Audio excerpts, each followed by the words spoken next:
السلام عليكم ورحمة الله وبركاته. إن شاء الله النهاردة هنعمل الطحينة البيتي مع بعض بأسهل طريقة وبأقل الإمكانيات. حاجة كده من الآخر أوفر وحاجة كده جميلة وحاجة مضمونة. يلا بينا نشوف الطريقة. كده معايا 250 من السمسم، يعني ربع كيلو سمسم. أنا حبيت إن أنا أوريه لكم عشان نعرف في الآخر هيطلع لنا قد إيه كمية الطحينة. ومعايا كمان كوباية من الدقيق. هنعمل إيه بعد كده؟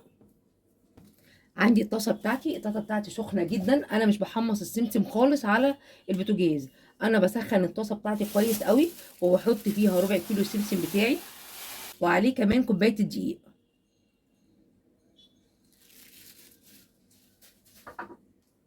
وبقلب فيهم كويس قوي. انا مش عايز طبعا احمص السمسم خالص، انا يهمني بس ان هو يطلع الرطوبه اللي فيه. حضرتك لو عايزه الطحينه بتاعتك تكون غامقه بتحمصي السمسم بتاعك، لو عايزه الطحينه بتاعتك فاتحه بتخلي السمسم ابيض كده.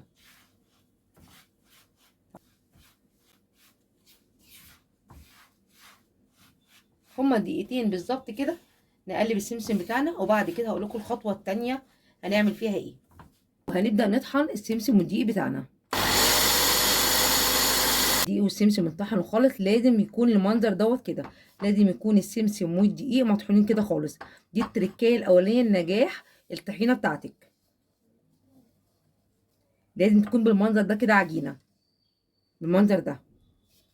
لو ما طحنش الدقيق والسمسم كويس قوي في المطحنه بتاعتك في اول الخطوات كده، الطحينه بتاعتك مش هتطلع مظبوطه.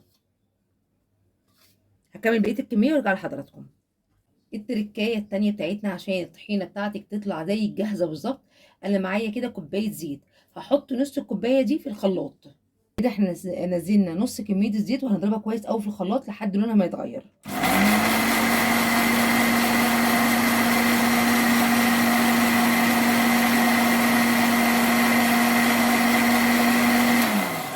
وده السر اللي بيخلي الطحينه بتاعتك ما تفصلش حتى لو قعدت شهر شهرين في التلاجة.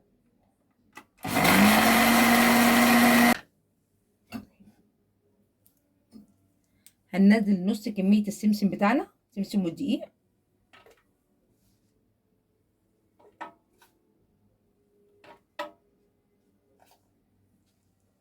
كده احنا حطينا نص كميه السمسم والدقيق وهنضرب في الخلاط.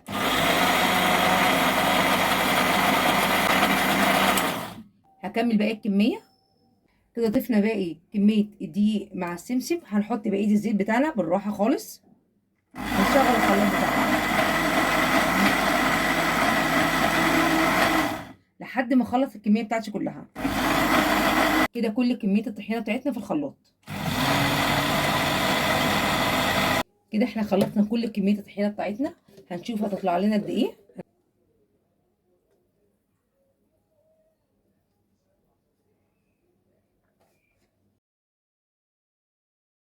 كده خلصنا الطحينه بتاعتنا. ادي الطحينه بتاعتنا باسهل طريقه وباقل الامكانيات. ارجو لو عجبكم الفيديو ما تنسوش اللايك والشير والسبسكرايب عشان يوصل لحضراتكم كل ما هو جديد في القناه. والسلام عليكم ورحمه الله وبركاته.